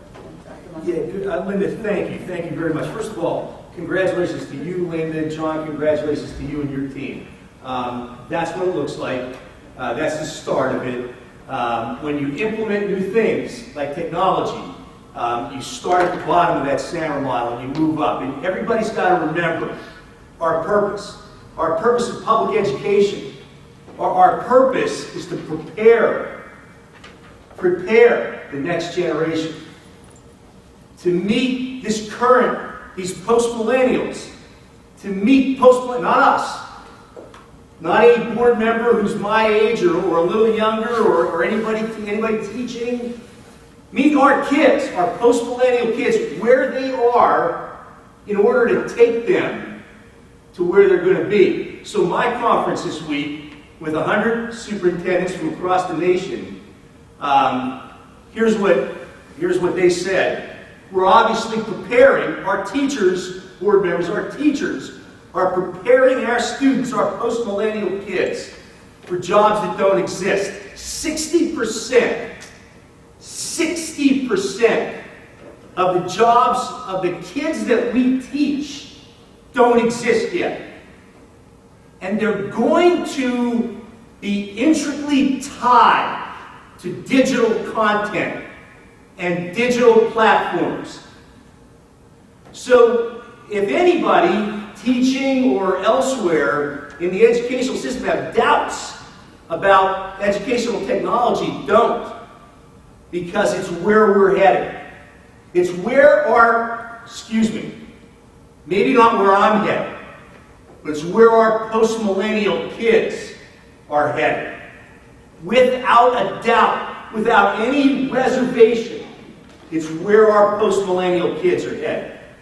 So what we've looked at over the past almost year now, Linda and John have presented to our team of 10, and some of you have been at those meetings. The last one was in February, I believe, was it not? Right. And so we've been presenting a vision for technology integration. Last year it included the coaches at the elementary level, and then, of course, an implementation at the elementary level. So how about, much different than a lot of other schools, our last bastion is the high school. That was done purposefully. Many school districts across the nation threw laptops at their high school. And they said, this is where we're going to start. We began with digital content platforms, especially in grade 6 with Schoology. That's how we gather our information. That's where the information is stored. Why? For our board members? Because that's where post-millennial information will be stored in college. It will be on a platform like Schoology. It might be called Blackboard. It might be called AngelFire. It's got some name to it, but it's exactly like Schoology. And our kids are already on that platform, as are our teachers. Everybody here. 6, 7, how about 8? How about 9, 10, 11, 12? Moving that way. So the plan that we have presented, that from Suzanne and Colleen's board president and chair of the committee, I need direction for, is the high school plan. So the high school plan is to create a laptop program for freshmen and sophomores next year. The rollout to that plan would be mid-year next year, would be January. And we've talked about it. We have a nice technology fee attached to that plan, where the district will be recouping some money, and of course we've got to staff that with technology, as we heard so eloquently today. Congratulations to you, Colleen, too, for that kind of. We have not had that kind of testimony in the 7 years that I've been here. None like that, and we have it today. So we are making progress in this. We cannot stop, because the future is too important to me. They're the kids that are going to take care of me, these post-millennials. They're the ones that will be taking care of all of us. So our plan is to get out a laptop distribution mid-year next year, 9 and 10th grade. And what we need from a board and from your perspective to understand where we're headed is the implementation of that has to start sooner rather than later. So what we need is a go-ahead that we're going to move on this plan. And obviously it's a plan of recouping over 60% of the devices over time. I'm going to see that next year as a board making a decision. But from my vantage point, it is a recoup. But let me tell you the part of this plan that we have to look at. Parent communication, student communication, teacher communication, and input. We've got various components that we have to look at, from the purchase of a variety of devices in technology, because we're going to offer 2 devices to our high school children, a PC and a Mac. The reason, we're already into a Mac platform at STEM, and we want to equalize East and West High School to the STEM Academy. So we had 2 choices. Pull the Mac out of the STEM Academy, which has been rather successful, and our parents have paid for that. Or allow a device-agnostic choice, and we went to that. One of the first schools in the nation to do that, to provide that. And a third choice would be a BYOD choice, where a child wouldn't have to pay a tech fee, and they could bring their own device under a specification. So we'll be moving to a true collegiate atmosphere in our high schools. Just like Christy and I were at Harvard last week on a digital platform initiative that Harvard Business School recognized the Downingtown School District for. And we look at the students at Harvard Business School, and they all had different devices when they were allowed to take them out. When they were allowed to take them out. Class wasn't one of those places. But they all had different devices as we walked through the commons. So we're moving to that setting. Business office, in terms of costs, tech distribution plans, tech support, and looking at the concept of a Genius Bar, where we'd have students walking up to students and saying, help me with this or that. And there's where we would have a central location. We saw that in a school district that Paul and I visited, and John, a few weeks ago. And we saw it work very well in this school district. We have legal considerations that we've got to go through. We've got, obviously, content filtering. We've got to get our Central Reg folks involved with this, because as people move into the district, they've got to know that we're going on this initiative next year.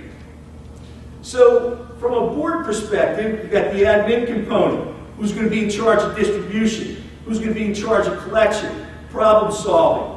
Again, parent meetings. You've got a coaching component that we will be coming to the board with 2 additional coaches, 1 at each high school, embedded just like you. We already have that model at STEM with Buck Jones. That model will continue. As we know, Buck is retiring, so that person, Buck, will be replaced by another coach who will join your team next year, and hopefully 2 more that we will be presenting to the board once we do staffing. 1 embedded at East and 1 embedded at West. So you've got these components of working with teachers, trying to get teachers ready for these concepts, and trying to have our teachers understand the SAMR model.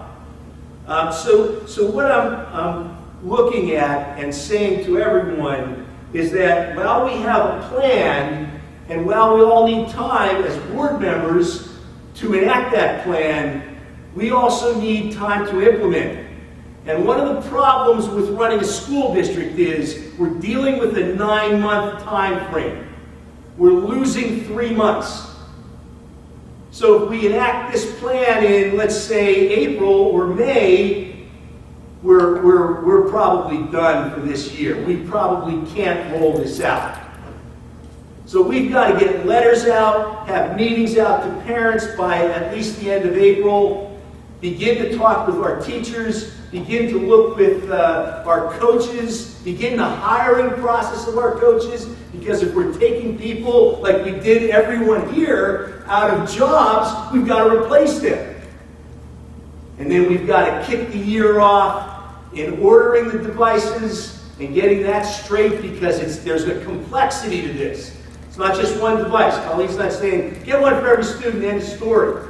We might have X number of one, X number of another, and hundreds of kids saying, I'm going to bring my own.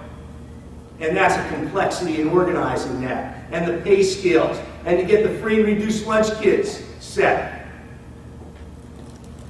So from a board perspective, I'm asking your help in beginning the discussion, maybe in March, these coming weeks, and talking about this high school plan so that we can begin to set an action plan, which is what I just kind of went through with you for the next really big initiative that we have, which is our high schools, our 2 comprehensive high schools.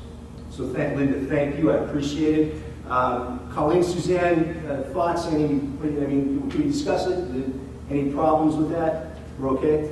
Right, well, we're talking about prioritizing, and I think Right. this is a top priority, so I think we'll be talking about that at committee in a whole and at our board meeting next week. And we'll be looking at it. And Linda and Colleen, I know we're prioritizing items that maybe we can get to maybe tomorrow and get that out to the board as soon as possible, maybe by Wednesday or Thursday, if we could. So we can do that. So we're good. Thank you. Thank you. Thank you, Dr. Mussolini. So, in fairness to 2 of our curriculum leaders who were postponed from the last meeting in February, I think it only fair that the remaining 9 minutes that we have, we hear from Diane Travis, curriculum leader for our nurses, and then George Tucker, our science curriculum leader. Diane? You hold me to 4 minutes. 4.5. All right. You're on. 30 seconds. Okay.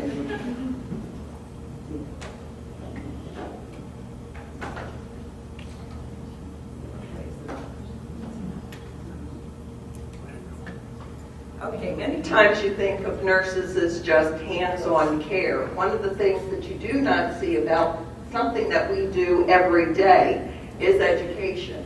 Education is a huge part of nursing, and I wanted to share that with you so that you knew there was a lot more that we do in that health work room other than just slapping those Band-Aids on and showing you guys how to use EpiPens.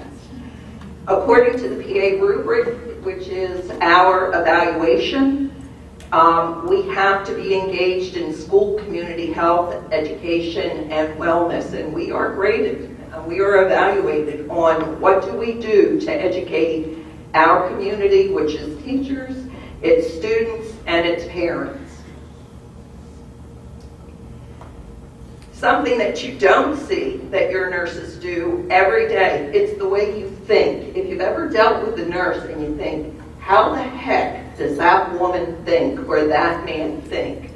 We are taught nursing process, and it is drummed in our head from day one, and we think very logically. One of the things that we do to determine what kind of education does the school population need is we do perform an assessment. We use assessment tools. We don't have the technology that hospitals have. What we have are our 5 senses, and we rely on that really heavily to decide what do we need to do in this situation. And it's developmentally driven. This is the nursing process. You're seeing how we think. We gather data. We do have a nursing diagnosis. It is not a medical diagnosis, but we do have a nursing diagnosis. We deal with the whole body. We set goals, we set strategies, we do a formative and a summative evaluation. And this is all done sometimes in a matter of 2 minutes that kid is coming in and out of our door. Some examples of what do we do here in education for the community. Newsletters. We have links through the health department, CDC, the American Academy of Pediatrics. We provide bulletin boards, posters. We do flu immunization clinics within the school, wellness committees, fairs. That there's always that potential for teaching one-to-one with each visit. With the little ones, it can be real basic. With me in a high school, I'm looking at launching these kids to taking care of themselves when they are on their own, when they are in college. Involvement in community organizations. We are all involved from not only our local level, but I go all the way up to the national level. We do parent education, staff education, and you saw that huge component of the EpiPens that were implemented. That program was implemented in a matter of 2 weeks. We had very little time to throw that thing together, and I think the nurses did a tremendous job at that, and even in morning announcements. Common topics are infection control, but hand washing, lice, cold and flu symptoms, concussions, chronic illness, diabetes, asthma, anaphylactic reactions, sun safety, ticks, you name it, we do it. Healthy sleep, exercise, nutrition, developmentally appropriate self-care management strategies. How do the kids take care of nosebleeds, wounds, and burns at home? Immunization, there's a big initiative at the state level. It's put out through the Department of Health and through the Academy of Pediatrics. It's You Don't Get It. And this is about our Tdap, meningitis, and the Hep B vaccine. The Hep vaccine is now lowering the rates of cervical cancer. The statistics have just come out. So this is a vaccine that has been out for a very limited time, and we are seeing drastic results of it. And by the way, so that you know, boys need that vaccine just as much as girls do, because they do develop cancer from the HP virus. Community education tools. We are mentors to area BSN students and nursing students who are working on their CSNs. We're part of the Immunization Coalition here at Chester County. We're part of the Chester County School Nurse Association, the Pennsylvania School Nurse Association, National School Nurse Association, and Pupil Services Department of PCERS. The future endeavor, Linda contacted me, and we're going to talk about how can we do a more collaborative effort on the nurses and do initiatives district-wide, and I'm really looking forward to that. I'm done. Thank you, Mrs.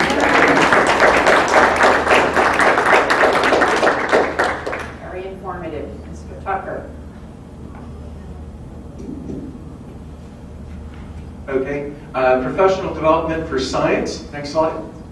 I'm currently coaching 7 teachers. 3 are in year 1 and 4 are in year 2. Next slide. Each coaching cycle has 3 stages. Pre-activity coaching session where we look over the prepared materials, discuss how mastery will be facilitated and measured, and remediated if need be. We identify where in the course, scope, and sequence we are, and what the key concepts are. We do this referring to the associated benchmarks. We also take a look at the instructional materials, the lab activity, supporting content, and links on Schoology, as well as any formative or summative quizzes. And this is all done usually about 3 days, 4 days before the lesson. During the coaching lesson execution, on the day the lesson takes place, I avoid asking the teacher questions as they're focusing on the students. I look for the objective of the lesson on the whiteboard or projected by a smart board. Lots of teachers have their traveling boards if they move from room to room where they have that. I look at how many students and equipment are present and what safety procedures are posted or going over. As the lab progresses, I will circulate through the room, generally asking the question directly from the lab, or if we have some especially ambitious students, a hypothetical, what might happen if we changed this type of question? Next slide, please. The coaching post-lesson reflection. Again, usually about 3 or 4 days later to give everybody kind of a chance to have a time to kind of let it sink in and see what happened. I found that if I facilitate a collaborative and sharing environment, that the teacher is often very quick to share what they thought went well and less well with the lesson. What is generally more beneficial is to reflect upon this after the assessment. In other words, after they've actually got some data from the students. I've been encouraging the use of Schoology formative and summative quizzes. This format is not implemented with equal ease in all science domains. Biology seems to benefit, chemistry is a bit more challenging, physics is downright difficult to assess and support in this format. We're working on this currently. Next slide, please. One PD activity I'm involved with is making sure that teachers in each science domain, biology, chemistry, physics, environmental science, and natural disasters, has access and training for the software specific to their particular field and lab activities. Examples of this include Capstone for physics to run the Pasco lab equipment, Logger Pro for physics, biology, chemistry, and environmental science, Motive for biology to run digital microscopes. Next slide, please. PD and grant writing. I've also had the opportunity to assist in a little bit of grant writing, most recently with the 2nd grade teachers at Euclid Hills. Many of the questions require the perspective of a curriculum leader, and combined with the subject grade specialists, we all learned from the process, and they got an affirmative. It was a nice result for them, little electronic kits. PD for Introduction to Biological Chemistry. This was an ambitious program to remediate Keystone students, specifically those that didn't pass in the prior year testing. We were able to get credit for the national sports course, the additional course. It's not a punishment course. It teaches them additional chemistry, and it also counts for credit for graduation. With that said, it was ambitious for our teachers. The purpose of the course is to remediate student mastery in biology and facilitate passing the biology keystone, and to advance their understanding of the chemical basis of life. 6 teachers have dedicated several days each to the development and implementation of an intensive system of formative assessments and targeted remediation. They have also been assisted in this process through collaboration with reading specialists and teachers delivering the Biology Level 2 course. Next slide, please. Course content and platform selection, currently in process. We're in the process of selecting new course content materials for 6th, 7th, and 8th grades. The new offerings are complicated and very rich in capability. This creates an opportunity for customization of learning for students, but does increase complexity for the teacher. We are currently looking at 3 vendors: Science Fusion, Discovery Science, and Pearson. They have submitted materials, and each has or will provide on-site in-service training for their platform after school on Wednesdays. We will be using the February 11th early dismissal. I apologize for the time frame. Now we have another meeting, March 15th, to do the same. We're already done with Discovery and Pearson, and now we're in the final evaluation phase. Next slide. Science fair judging. One of the more pleasurable activities I participate in is judging science fairs.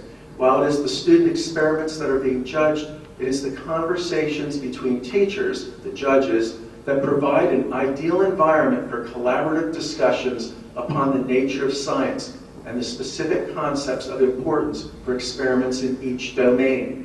In other words, I'm not really worried about the score. It's that they participated. PD for Cengage rollout for biology. A major PD activity this fall was the rollout for the Cengage platform for biology. We did arrange 2 days of vendor in-service at the beginning of the year, but I then provided over a month of training and support to get every teacher and student onto the platform. Every student. It took 6 weeks. Many of the startup problems were encountered with this process are unique to new online content platforms. This experience will inform our selection and implementation of the new content platforms at the middle schools and 6th grade center. Next slide, please. Professional development Cheminventory. We have chemists at each of 5 locations, the 2 high schools, the 2 middle schools, and the 6th grade center, at STEM, who have initiated transfer of the chemical inventory into the new digital database. Most of this training and work is taking place on a voluntary basis, using the teacher's own prep time. The school's effective, LMS, DMS, STEM, East, and West. East is actually leading this effort. The plan is most people will be working on this at the end of the year. East is debugging right now, and they are about 3/4 done. PD for safety training and best practices. Can I ask you to summarize the next 3 slides in 1 minute, please? Safety is a priority, and we pay close attention to it. Next slide.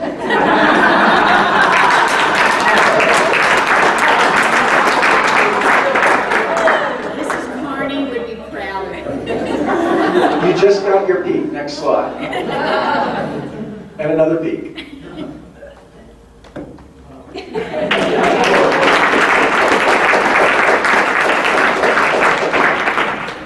Thank you everyone for being an attentive audience. We had a lot of great presentations today, and we look forward to seeing you next time.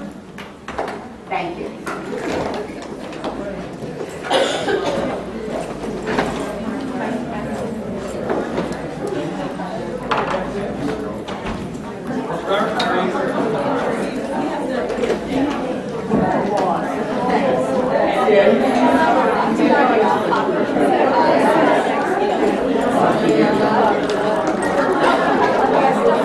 So I bounce back to STEM because our state allows you to here. There you go. See you over there. Right, it is over.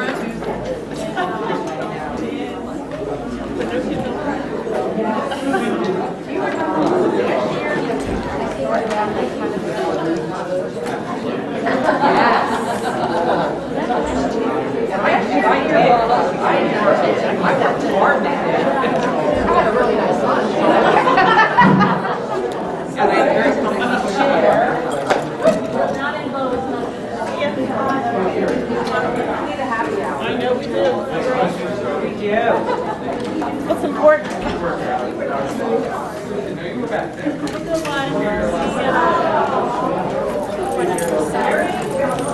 How you doing, Egan?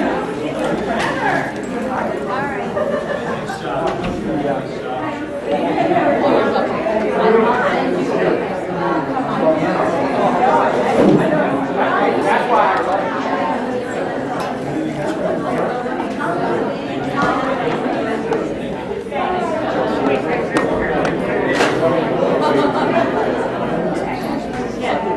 Right.